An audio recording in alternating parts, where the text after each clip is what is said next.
Welcome in, guys. It's Monday. Clearly, it's not. This isn't something we explicitly do Mondays, but it seems to be trending more and more like a Monday thing. Yeah, I think it just works best for our schedules. Yeah. Yeah. So we're back with episode 14 of the Ascended Podcast. As you guys know, I'm Caleb Schulke, and Anthony Para.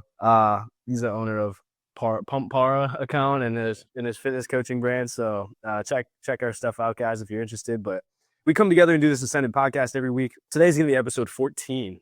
We've already done this for over 3.5 months now. So that's I think there's a week I think we might have missed a week, but it's been about 3 to 4 months already, which is kind of crazy to think about. Yeah, I was in North Carolina one week and we pushed to a Monday, so that would have been the only week we didn't do it. But that's also when we started doing it Mondays. But that is a wild thought. So it's almost been a third of a year that we've been like, it seems like we just started it. That's how fast time flies when you're an adult, guys.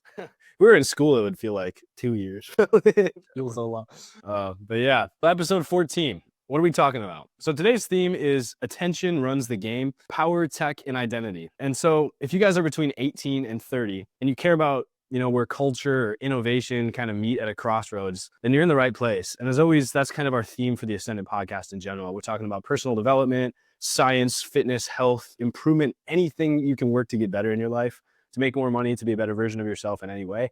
That's what we're covering. That's the point of Ascend and the reason we call it Ascended. Today we unpack specifically trending stories and talk about the deeper meanings behind them. Stuff you may have seen already on the news that has just gone viral, or is probably about to continue to go viral, where you will hear about it in the next couple of days. We're kind of covering stuff as it happens, from online safety laws to radicalization, political influence, cultural crises. And we're going to explore what that stuff means for ambition and success, freedom, ownership. Anthony, you ready? Because then we'll hop right in. Yeah, let's get into it, man.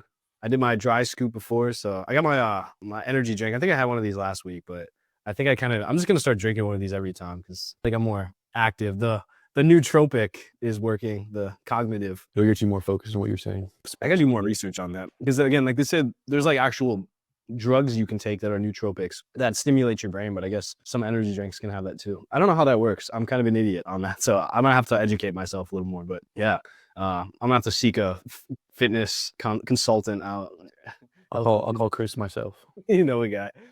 All right, so first we're gonna talk about the United Kingdom, them damn Brits. As we talk about, they have an online safety act. So we're gonna get behind the headlines here. The UK just passed a law forcing age checks on multiple different types of sites. It's been a thing across the US too, especially on those like adult websites, those pornography websites. They're trying to limit like young adult exposure to those.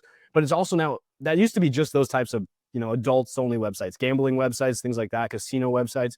But now it's stretching to social media and gaming sites. And I actually, just before I hopped on the podcast here, I saw some guy making a video saying YouTube is going to start, for minor safety reasons, requiring you to upload your driver's license to use YouTube. To me, pretty insane. You have to prove that you're 18 plus using an ID, a credit card, or face scans. So first take, what are your thoughts on that? I think it's a terrible idea. Well, if you're YouTube, I think that's a fantastic idea because the more biometric data you get in a person, the more you can, let's just add to the lump sum of information we know about them so we can better target them in advertising. But for us, that's probably a terrible move. The thing I don't like about this is, well, it's, meant to protect kids. I would fall on the critic side of it and just say that it's kind of a massive privacy trap. You're just collecting sensitive data that will essentially be hacked. It could be misused. Do you think any company is truly safe? You saw all of our social security numbers get hacked into last year. Do you think if YouTube has my driver's license, my facial retina scans, fingerprints, whatever it is, if a group just hacks in and steals it, well, there goes all my private information. Anybody could access anything as me from that point forward. So it's not only that, it's just also, you don't need it. Like, I don't like the fact that too many people are saying it's for minor safety, but they're just clearly doing it because they want more of our data and they're trying to build up deeper profiles. I feel like that's really what's going on.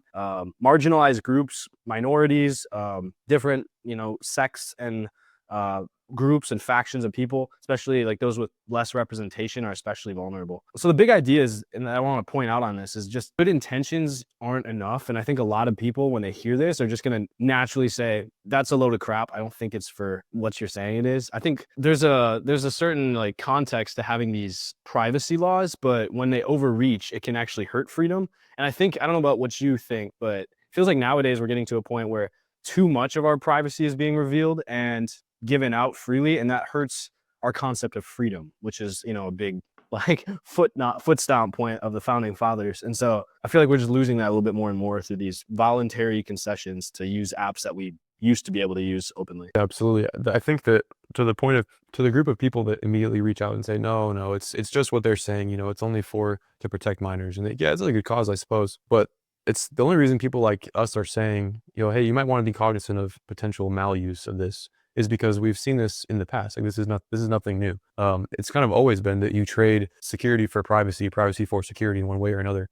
We talk about once 9/11 happened in the United States, before that, you could just get right up to airplane gates and you could wave off your family members. Anybody was walking freely through there. Way less stringent checks on your bags, everything that's in you, on your person, what you're wearing. 9/11 hits, and we gained security by making sure through TSA that there's no, and now they even have facial recognition at TSA as well, which is a recent thing in the last couple of years. But basically, we've traded the security of getting on a plane and being, confident it's not going to get taken over or hijacked or blown up or worse. But we're trading in this, the privacy that we otherwise would have had by just taking care of our travel ourselves. So that's kind of been the way it always has been. And I think not enough people realize that. And then you also mentioned too, we're just kind of voluntarily going through it without even really realizing what we're doing. I think with the way things are, you have to, I mean, it's a hard problem to solve. And anytime, like, so the politicians' advantage and what I'll say to their credit is it's really hard to be a politician because there's so many people, especially with the polarization now, that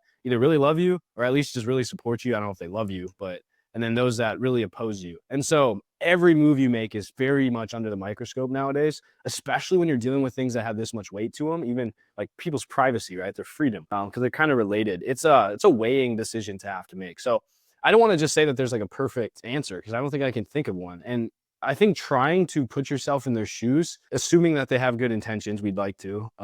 Let's just try to, for a second, let's try to think about how we would go about solving it. Like, what were some ideas? And I think we have to give an example. So let's just start with like something that I would say all agree should be regulated, which is probably like adult pornography sites, like things like that are just, open to young kids and people that don't know better. Which I think most of us would agree are probably dangerous to run upon if you can get addicted to that stuff very early on. So I do see the intent of regulating that, but how would you do it while also still allowing without making it overkill, right? Because we don't need to talk about YouTube right now because that's a harder one because it's not arguably bad and needs to be regulated. As opposed to something that's generally more malintent, like a corn website. But for something that's, we could all agree on is bad, how would you go about limiting that while also making sure it doesn't have collateral damage? I'm not really sure. I think some of it probably will have to end up being learned from experience. It might be difficult to predict what the damage, the collateral damage you mentioned is before it happens. So I think maybe, it's not a super specific answer, but at least having outlined regulation for what we're going to do to figure out, hey, we're going to check up on it every so often. And I don't know, I guess it's going to have to be some sort of like, you could go like, what do the people want? Like a democratic kind of vote thing. But I think it really just has to come down to, at the very least, you got to be okay monitoring in the future and then being okay making additions and not just leaving things as they are forever because it works and then we're never going to revisit this. And we see that in a lot of, especially bureaucratic organizations, people hate change. But I think as long as we're open to change down the line, that it would at least be helpful, but I'm not sure specifically. I think I like to apply this perspective a lot, but at the end of the day, like capitalism, the way things are set up, in theory, if they were working the way that most of us theorize it, there wouldn't be a problem. The issue is just when you have these, like, let's say you install a capitalistic society, which is basically how the US runs in day-to-day life. You don't expect when you put that structure into place that then companies are going to lobby and they're going to change the rules to their advantage and they're going to like find these loopholes. Like usually the system itself is built to work, but then when you have these loopholes and these ways around it, it really affects, the vision of it. And therefore there's a few bad apples that ruin it for everyone, right? There's a few billionaires that don't pay their fair share. There's people that find loopholes to evade paying taxes and like to scam people out of, their retirements and things like that like just kind of ruin the way things are supposed to work for the most part. And it's like you don't expect that when the system gets set up, but you have to deal with that, and that's just the reality of any system. Because I think that kind of ties into politics a lot. You have different sides. I'd say typically more conservative ideology is we're going to make policy based on, I guess it's easier to start with the left side. The left side would say this is capitalism. This is how it's supposed to work in theory. Let's make laws that kind of support that. And then you have the right, which is typically looking at a more a practicality sense versus like in theory sense. And the right usually says this is actually what's happening. So we need to like control the damage before it gets to that point. And then you kind of have a balance of that stuff. But I think in perfect theory, the way to fix this is just going back to the way things should be. Let YouTube put IDs on, and don't use YouTube. Go use Rumble like we are. Go use other platforms, and YouTube will eventually figure out, hey, other companies are going to come in and steal our business because we're pushing the button a little too far. At the end of the day, it's a free and open market. It can still be. There's still items on the shelf. The 6% of tampons in the store, because that was the study that the guy did. 6% of the 300 tampons on the shelf are still organic small businesses that you can support. You still have a little choice, so go with that. And don't just feel like you have to cave into the one company that owns the other 94%, and is controlling the way that these trends go. So fight it by supporting things that move us closer back to the way things should be. If that's what you believe. That's just what I believe. I don't know if you long app sesh, but agree with that or not. Yeah, I hadn't thought about that before. But I think that makes a lot of sense. Like in a practical sense, as long as people are expressing what they actually feel is the correct thing to do, like companies have no choice but to not succumb, but to adapt really. We see the same arguments for food companies. Like we'll say Fruit Loops are already being made without food dyes in other countries, but they won't do it for the United States because nobody in the United States is buying the other stuff. Like they still don't care enough to not buy Fruit Loops. And so, but if nobody bought Fruit Loops anymore, then they would, and they figured out it's because there's food dyes, like there are in other countries, or like there aren't in other countries, then they'd eventually switch. So I think that's a good perspective. I hadn't thought of that. I want to maybe oversimplify it, sue me, whatever, but it's like the playground, right? Like two extremes to oversimplify it. I know I'm oversimplifying this, but like let's say like socialism, right? Is kind of like the playground's overregulated. You can't even touch another kid without the teacher coming in to like make sure that you're getting along good, and you can barely even like play as kids. And then the other side of it is like capitalism in effect, where it's you have almost like no control, and therefore bullies are going to start forming, and they're going to bully the shit out of other kids. And the only way to beat a bully, and in this case, I would say the bully in a lot of cases, is the companies that have insane market share, that can charge what they want, that are monopolies without legally being monopolies. And the way to stand up to them is, like any bully, don't give them energy. So just invest back in the companies that are still trying to do the little good they can, that are standing up for the good causes and putting money back into charities and things like that that actually benefit people. And then eventually the bully, when they don't get energy anymore, when they start losing market share, they're going to have to realize they got to change something. Very unrelated point. I ate Taco Bell today.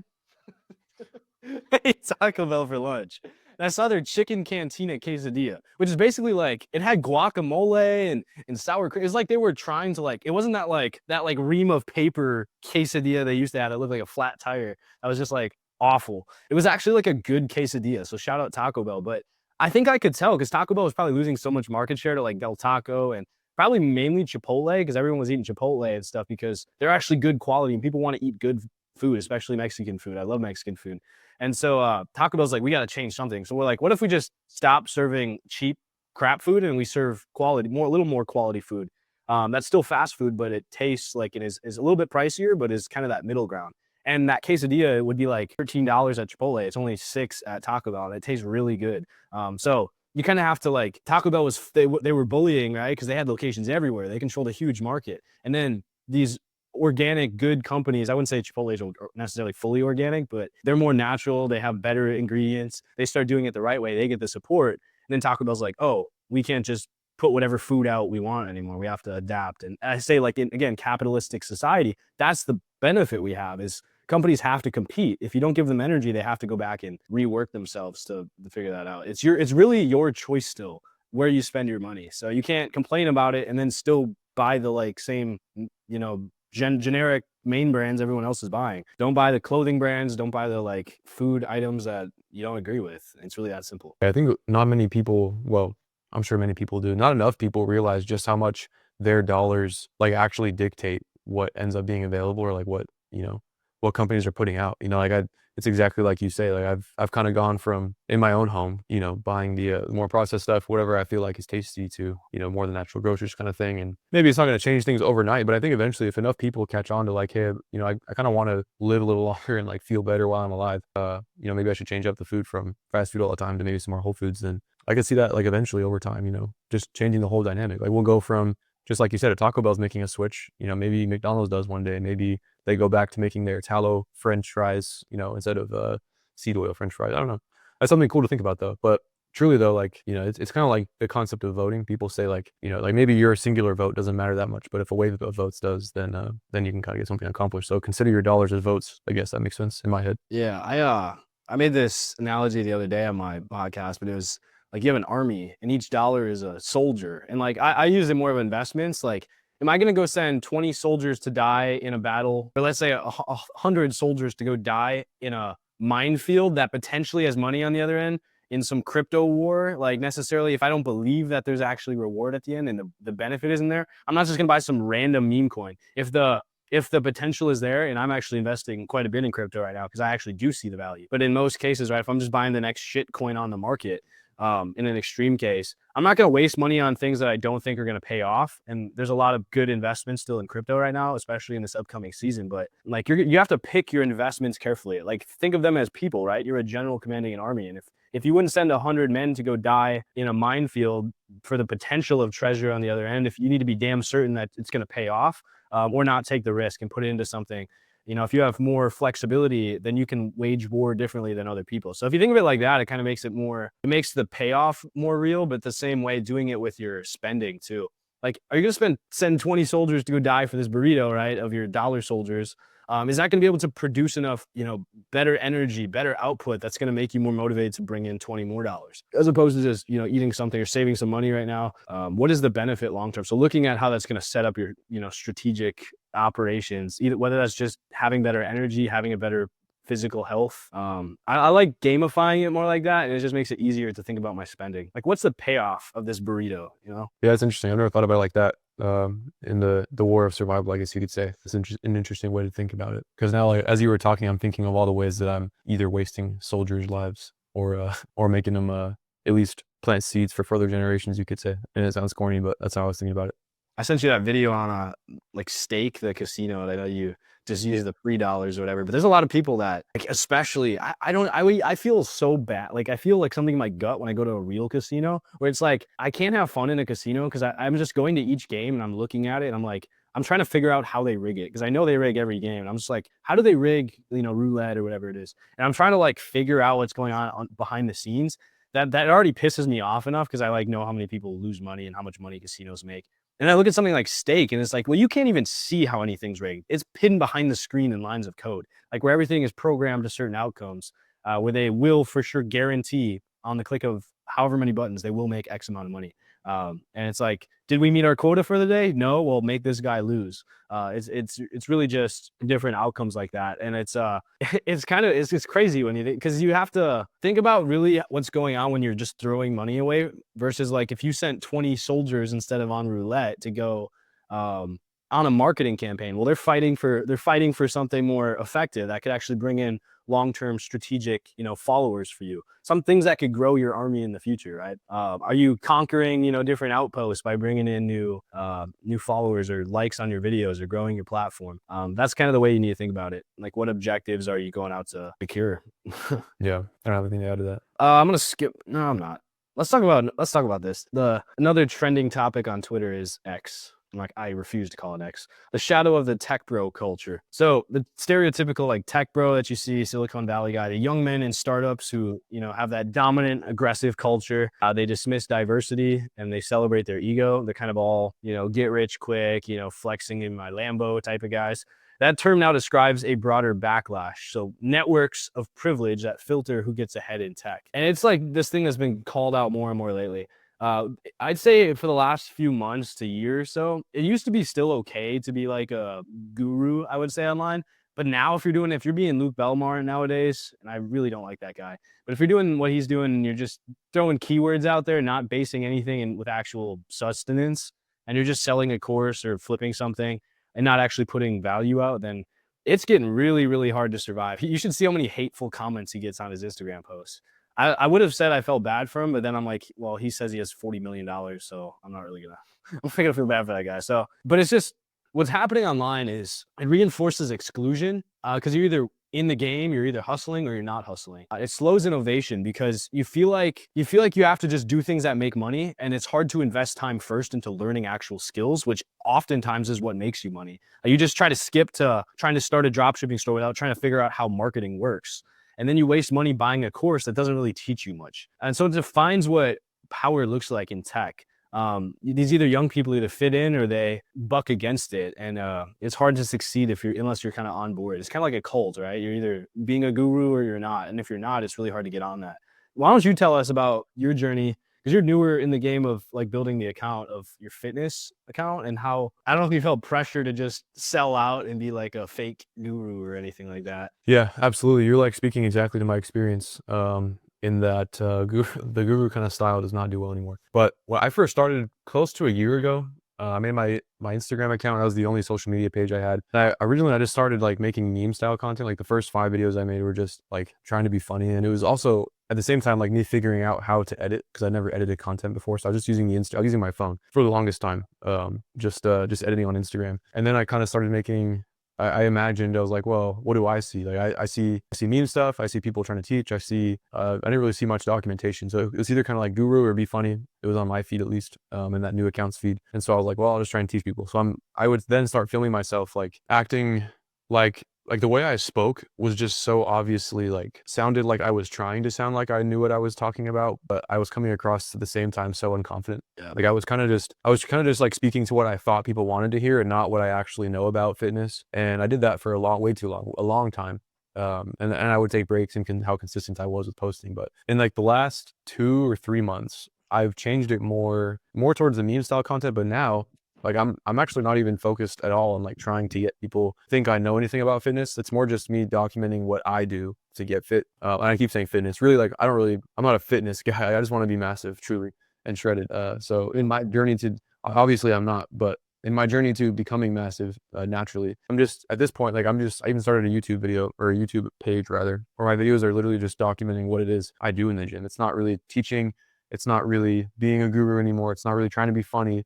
It's not forced. It's just, this is what I do. And if what I'm doing has any substance to it, like that's the value I'm adding. I'm showing people that you can be a normal guy and and by that sense, I mean like living a normal life and still obtain a certain level of fitness that people might otherwise associate with like, well, that's all he does. You know, he's on steroids. He whatever, because I've heard it all. But I think the value added now and what people are more gravitating towards now and what tends to do better when I post as far as interactions, is more just like the value comes from showing what you truly believe in and what you actually do, and not what you think people want to see and do. I actually had this news source up. Gavin Newsom in California, regardless of if you like him or not, they're fighting this big epidemic essentially of, they just put a bunch of money into recruiting male educators, expanding mentorship, and engaging young men in volunteer and career programs, because they had a massive increase in suicide rates for young men in the state, where young men are making up for 80% of the suicide rate in California. Probably likely because they're getting thrown this information constantly of just, especially the part that pisses me off is that most of it is just fake, like rented Lambo. It's not, you don't even, your name's not even on the papers for it. You're just borrowing it to get followers, to make your course look better. And then some kid that's like 19 that doesn't know better says, well, he already owns a Lambo. Like he must have $500,000 in the bank, when in reality, this guy's probably got like 50 grand. And he's like, well, if I don't have $500,000 by next year like he does, then I'm doing something wrong. And this is just getting trained over and over again with every swipe. And eventually a lot of men that just don't have a strong community to say, hey, it's okay if you're not here yet. We're all on our own journey. And a lot of that shit's fake anyway. They just believe like that's the only way out. And if they're not doing it, well, then they think they're broken. And it's sometimes for them easier to exit the system entirely than try to stand up against it and build something for themselves. And I don't even, blame them a lot of times. It just sucks. It's a hard thing to hear, which is why I take such a big, I hold it such dear to my heart, what we do here, and try to tell people, it's a long, slow, painful journey to walk to improve yourself, but it is very worth it. And you need a community of people to be around you. Yeah. I've experienced it too in my own life. I'm not from California, but I lost a couple good friends of mine in high school due to the same thing. And I think it's a lot of things go into a person's decision to take their own life. But if we're talking the specific young men niche, I think that's probably one of the biggest things. And if it's not just seeing the tech bro kind of guys doing well, it at least has to do with the phone, just the constant noise, the constant like some sort of stimulation, and I also think like the issues that come from the society we live in, where it's like, we talked about this in previous podcasts, where men are being emasculated too, where it's like you're being told that these natural desires you have to conquer, to grow, to improve yourself, to be aggressive in in a what's the word, productive way is like a bad thing. And so it's like that. It's like people's opinions of you. It's comparison. Comparison's a thief of joy, right? I think it's a combination of things, but it's the saddest thing ever, man, to see like a kid who's 15 to 25 that really really can't see past what's in front of their face enough to realize like their life could be 80, it could be 80 years long, and you've only lived like not even a quarter of it, but you still for some reason don't think there's any value in like at least trying to make it past your current stage and to see it, what the rest of your life has to offer. It's a terrible thing, man. But that is for sure like a couple things to combat that. Just get off your phone as much, get off the internet as much. Go, like, don't get so caught up in the what could be that you forget what is right now. But then also like that's infinitely easier to do when you do have a group of people. It's infinitely easier to do when you have a community of people that think the same way, that are noticing the same problems and are coming up with their own ways to figure out how to combat them and to navigate, you know? So I think it's, I'm kind of really bad during COVID because it was like this, everyone's in their own echo chamber. And when you're hyperventilating before anything, right? Let's say it's a job interview. Anytime there's like a stressful environment, you get like, when you get anxious, if you don't have somebody to be like, hey dude, are you okay? Like if somebody says that to you, they don't even have to help you. If they just point it out, you feel like you're instantly as like a gut check. You're like, oh, okay, well maybe it's all right. Maybe I don't need to stress that hard. But nowadays you go home, like as a guy, a lot of us are just by ourselves. It's hard to socialize. The only thing we have is our phone, and our phone isn't doing that. It's just presenting more and more stress where we keep stressing ourselves out. And we don't have that matched, that massive stress factor in our hand matched with an equal amount of human support to say, hey, are you doing okay? And that's why, again, I will never blame anybody for like going up to another brother and just being like, hey man, is everything okay? Like that is not an unmasculine thing to do. It's actually like, look at Spartan culture, look at any strong like group of men. They train together, they live together, they eat together. Like they very much so care about how they're doing, and they spend a lot of time in social environments like that. I'm not trying to play the comparison game, but I want to point out, I think it's interesting, and I would even say in a lot of cases women are stronger at this than men, which is part of why men's S rate, I don't want to say the word and get banned here, but it's higher. Why this rate is higher for men? Because women kind of grow up where a lot of their like bullying in school is more psychological, and men's is more like physical bully. Women do more like cliques and circles and things like that. So women are kind of more just hard coded to this is how it is. And then when men have that same social pressure, they don't know how to adapt because they didn't have that as kids. They had to be forced in a classroom with people where they'd, shove themselves around on the playground and stuff. But then you get out of school and you're like by yourself, and now everything's social because you're not in a boxing group or like a fitness group, unless you're choosing to do that. So most of us are just going to work and coming home, and all we have is our social group now. And men, unlike women, aren't used to just having that social factor be the majority of our lives. We're used to having sports practice after school and stuff to do that physical thing. So we don't know how to adjust to that as easily. And women probably have a stronger core in how they handle those issues because they've just had to do it longer. And so when men transition, it gets tough.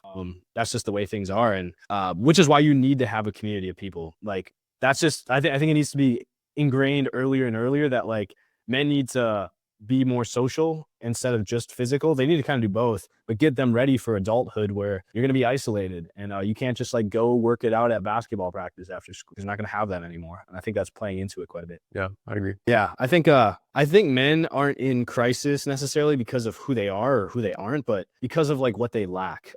It's like the status, it's the job, it's the material factors, which once again, I'm pointing that finger at capitalism for that reason. But I will say that the pursuit of having those things gives men value, because when you feel like you're on the hustle or on the grind, you feel good about yourself. But when you make your entire results based on whether or not you achieve it, and you can't control that, that's what leads to that outcome. So you need to pursue those things because having a pursuit is worthwhile, but also at the same time, you need to have the core driver be something else that you care about. Because like, look at, have you see what's happening with like Conor McGregor and how he's kind of just going crazy now? Like, No. I think he's off like drugs or something. He's got to be on something, but that's like, he's on that hedonic treadmill of like, every time I see him in person now, like he used to be the guy, I used to love that guy, but now it's like every time I see him, he's saying some crazy shit or like getting in fights with random people in the street, or like, it's like he's losing control of his life. I think he got dropped with that, what was that like liquor brand that he had? He lost his partnership with them. Yeah, It's just when you get on this like hedonic treadmill because you've already achieved everything and you don't have anything driving that from that point forward, like he's out of fighting now. It's like that used to be his driving thing. When someone's that driven and they lose that underlying purpose, then all they have to chase is pleasure, and that becomes a really dangerous thing to have in your life. So being too successful, I know some people that are even millionaires friends of friends of mine, and I've met some really rich people that have made it, and they have the nice house or the nice pad, and they don't know what to do with themselves, and they get even more depressed than when you're on the journey because now you have the means to amplify that sadness. So Anthony, I think like you did it right? Like it might be more stressful you getting right out of college, having to get married right away and do the honeymoon and all that, but you did that now. Like you have that core flame that's going to stay lit, and then it might take you longer to achieve success, but then it's not going to like empty you out when you make money and then you're like, well, what do I have other than that? Like you're going to have the purpose and you can grow that with that, and that's going to be I think a much more fulfilling journey than most people doing it shallowly. So Yeah, I'd agree. She'll always be with me, and getting married early on means I start a family earlier on, ideally, which is part of why I got married young. But also, like, I just couldn't pass up what she was. So yeah, it's hard to. I think it's always been hard for men to like find their partner, but I think it might be even more difficult today, just because of like we talk about, what you're seeing on social media, what you're comparing to what your options in real life, and how a normal, like whether or not you agree with what a normal life lived as a female is, like in a partner sense, like what you're looking for in a girl. But yeah, my wife's awesome. She definitely fit every description I had ever thought of and more for what I wanted in a wife. And I just happened to find her young. So there it was. there's no like perfect answer. Actually, I was up so late last night. Like when it was like midnight and I was still working and it's like a weekday. And I scribbled these lines on this piece of paper because I got in like the flow state, and then it's like maybe I had nootropic or something going through my head. I had an energy drink at like 8 p.m. Bad decision. But I was thinking about things, and I'm like, I kind of got like this shower thought that is kind of related to this. I'm gonna try to see if I can piece it back together because I just wrote like 3 words on a line, and then like I thought I got the whole thought out. Now that I'm looking at it, it doesn't.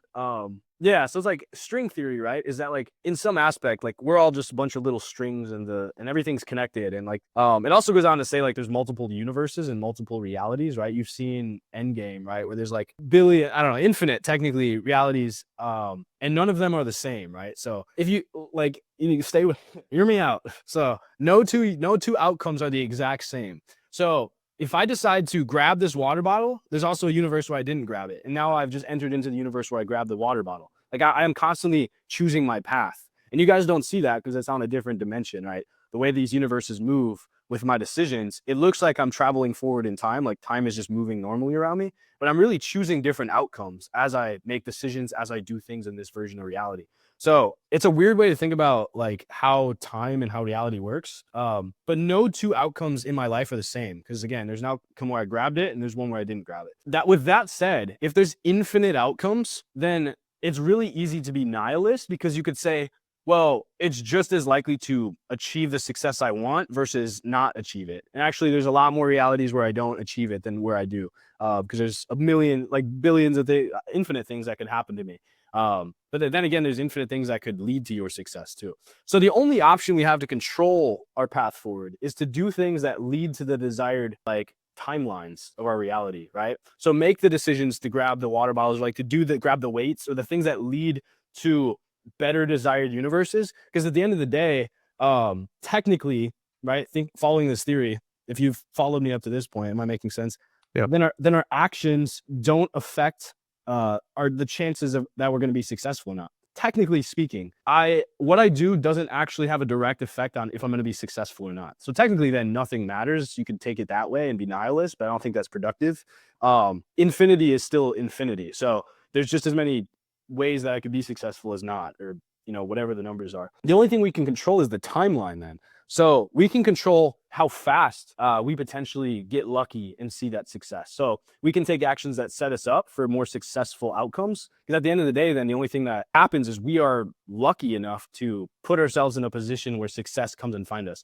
Tell me one successful person that's been in a book or something that didn't have luck factor into the equation. Luck is pretty much a needed factor in all of these things. You could have the perfect business idea, you could open your store at the right time, but if it's a rainy day and people stay home and they don't walk by your ice cream shop, well, then you're not going to have good sales. Like some of that is luck. So the only thing you control that is the most in your control is the timeline. And you can speed up the results of your labor and your effort by taking actions that will increase the likelihood of good things, right? Like I could position my store in a part in town where it doesn't tend to rain as much, maybe away from the water where the rain doesn't, spike up as much. I can do things that make the odds better, but I can't necessarily say I'm going to be successful. So don't do things to say this is going to make me rich or this is going to make me successful, TLDR. do it to say, this is going to present a better chance that I'm successful. But when you turn into Luke Belmar and you're like, well, the reason I did this is because I studied and I'm just better than you because I did the actions and I did this stuff to lead up to the results because I care more and therefore I have to win. No, that's just egocentric. You say, at the end of the day, I don't have control over anything, but in that is the reality that it's freeing, right? Because I can take actions that will position myself to receive things better. And I know you're religious. A lot of people, like, you can, if you just look at string theory and scientific theory, that's just kind of how it works. You can't control the outcomes. You can't control when it rains, but you can certainly have your umbrella with you. And if you're religious, you can say, I'm going to do things that are favorable to the universe or God or whatever it is, and therefore I will likely see reward from that come my way. I think God is just, any context, regardless of what you believe, just a better representation of universal benefit coming to you. And I think no matter how you see that with religion, you could see the logical path there. But this happened at like midnight. I was trying to remember what I was doing that made it. I think I was deciding on like if I wanted a logo on the Ascend website on a certain spot of like a header or not. And I'm like, do I want a logo here or not? And then I'm like, in reality, it doesn't matter because there's also universes where I put the logo and somewhere it doesn't. So what I do in this universe really doesn't matter. There's infinite options for me. So at the end of the day, the only option is just to choose which one I want. And I can just hope that I'm making the right decision. And it might increase my chances. It might not, but I don't know that. And so if you're religious, do it and pray. If you're not, just hope you're lucky and just prepare yourself to receive. And I think you will. My turn. Fuck. That was. I need to stop drinking energy drinks at like 8 p.m. or whatever. You said that earlier as if I didn't just watch you crack one at 7 p.m. Like that's any better. I don't know what you're talking about. Oh my. There we go. Focus back up. Oh, neat. That's an interesting concept. Of course, given that I am a Christian, like I always relate it more towards my values and how I see that, but it's applicable either way. Like from a Christian's perspective, it's just, I'm going to take steps. Like in the Christian religion, like there's always this concept that like you can pray and like ask God to do things for you all you want, but just make things happen. Like, I mean, there's miracles I think that happen in this world, but he doesn't just, like, if you say, oh Lord, like, please, give me this car that I really want. Like I've been working so hard. Like you should just make this possible for me. Like he doesn't just give you the car. You know what I mean? Like he just guides the steps. He just helps you along the way. Like if you want something to happen, like you have to do the work. You don't just get asked God to give you things for nothing. Like, and it's not like you should just do things because you think you're going to get rewarded, but it's more like at the end of the day, like it really, you're right. It doesn't matter. Like whatever your religious background is, like religious or not, like Christian or not, if you take steps in the right direction, either, God will guide your steps to where he actually wants you to end up to fulfill his plan. And maybe it's never in his plan for you to be successful in your own eyes, but you're successful in his. That's the way I view it. But I think it's that same line of events, sequence of events, your specific life will happen either way, whether you're religious or not. And it's just like you said, it doesn't really matter what you choose. Just choose something and do something, because that's better than sitting there and hoping. You know what I mean? I keep trying to test my boundaries, right? And I grew up very religious. I went to a private religious school until through the fifth grade. And then I went to public school and starting in sixth grade. And it was, I purposely tried, and I still do this. I tried to find logical scientific explanations first for everything. But even just saying that, the thing I'm realizing is I feel like religion's already figured out all these things. Because if I just took exactly what I told you and I put God instead of the universe or whatever it is in it, then it would have been the same old adage that you've heard time and time again. I can't control, I can't control the outcome, but I can only take steps to better prepare myself and hope that the universe or God, right, gives me something to aid me in that process, or to reward me hopefully for those efforts. And so it's basically like, that's not a crazy message. That's actually said all the time, but I came up with this crazy theory to relate to string theory and all that. But technically religion already figured this stuff out a long time ago. Science is kind of actually the ones catching up to prove how maybe it happened scientifically, but at the end of the day, right, if you're just saying, well, God is everything, then technically both sides are right. It is technically, there's science backing it, but if all of that is God's creation, then both sides are right. Both explanations are right. So it's just important to try your best and realize that there's things in your control and out of your control. So don't try to change whether it rains or not. Just try to change how you're prepared for it. Learn to dance in the rain. I don't know, bring an umbrella. Stay inside. I don't know, or just who cares if it's raining? Do what you got to do anyways. Yeah. That's how I think about it. Like, and I think it's just because I've taken an interest over the years in Stoic philosophy, where it's like you should have the ability to process emotion, but it should never dictate your actions. You should always be in control of those. I would say in some cases that might be a hot take. I don't know if it is or not, but like I would say Stoic people are actually more religious than people who like regularly go to church and do that stuff, because the Stoics don't necessarily even like their glory comes from the fact that they're not doing it to like look favorable. They're just doing it because it's the right thing to do, which is arguably what you should be doing anyway in these religious practices. I feel like a lot of people that like feel like they have to go to church and do these things are subconsciously in the back of their minds compensating a little for the fact that, oh, maybe I can sleep in a little on Wednesday or whatever. And they're not trying, like, so they'll take shortcuts. But a true Stoic isn't doing it for like praise or recognition. They're just doing it because they're trying to make themselves the best version they can. And it's the hard thing to do. But that actually makes it the most respected. And so I would F with those people even harder if I was, God judging them, just because they're like, oh, they don't even give a damn. So they're just doing it. They want to make themselves awesome. That's somebody I'm proud of having made, in that context. So only act in accordance with your nature. It's like, what were you here to do? What was it to be slothful? No.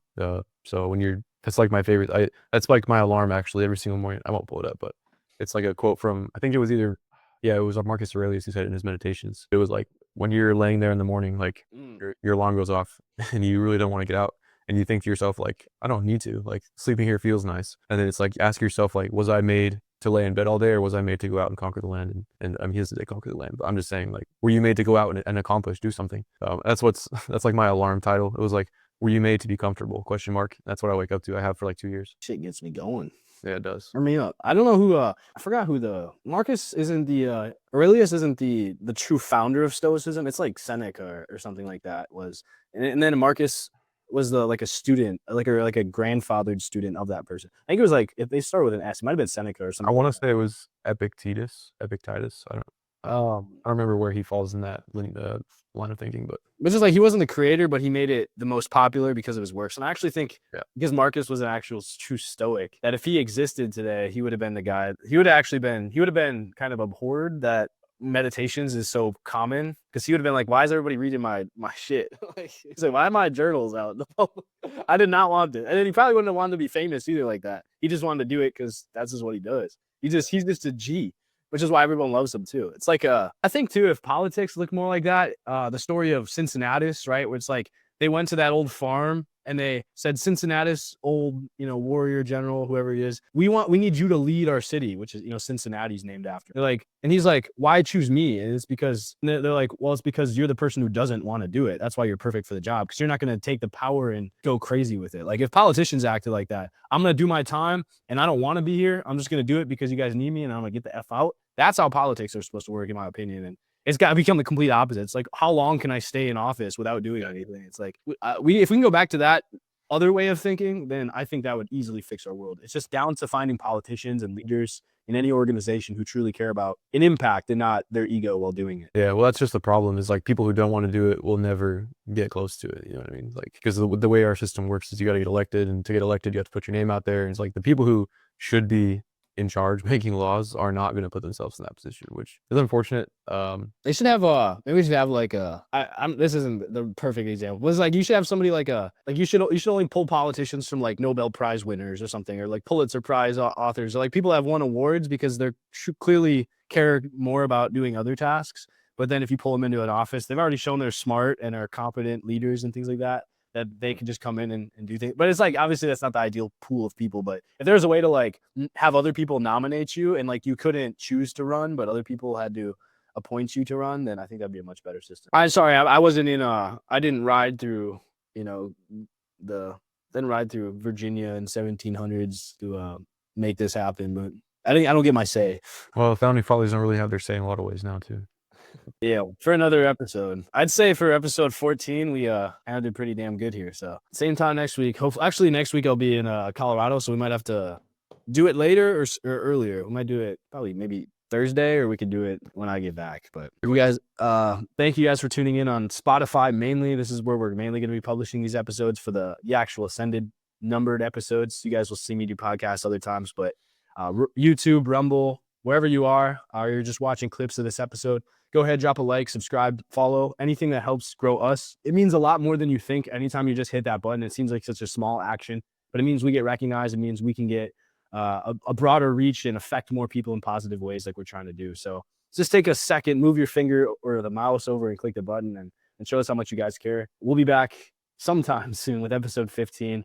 We'll be pushing forward. If you guys have comments or feedback on the stuff you'd like us to cover, drop that in the comments, or just get a hold of me in any way. You can join my community too, and just let me know your thoughts. Anthony, you want to plug anything? Oh yeah, I mean, same thing too. Like if you want to reach out to either of us, my socials are all just pump_para. I mean, obviously it's fitness stuff, but I'm the same dude behind every account I own. So yeah, like you said, it's not to like sound like we're, you know, full of ourselves, but like that's kind of in a sense what we are. I'll just talk about Caleb. That's in a sense what Caleb is. Like he's just trying to spread something that he believes in. That's why you founded Ascend, right? So that's something you believe in too. Like be part of, like we talked about earlier, like cast your vote, man. Just you know, follow people that you believe in what they believe in. I think I'm just here because I'm bored. I don't know what I'd do with myself otherwise. I think if I got massively rich and wealthy and stuff, I would still do this even if I didn't make any money. Just because, like, I want to talk about this stuff. Like, somebody's got to be talking about this stuff. I'm not getting paid really much to do this right now. I'm just doing it to be posting and have maybe some clips to post during the week, so I don't have to film it later. So maybe I'm a little selfish doing this, but I genuinely enjoy being here and doing this stuff for you guys. Yeah. Hopefully, you guys find a passion like that to get involved in. Join our free community and meet people and learn ways to make money online and be successful with AI.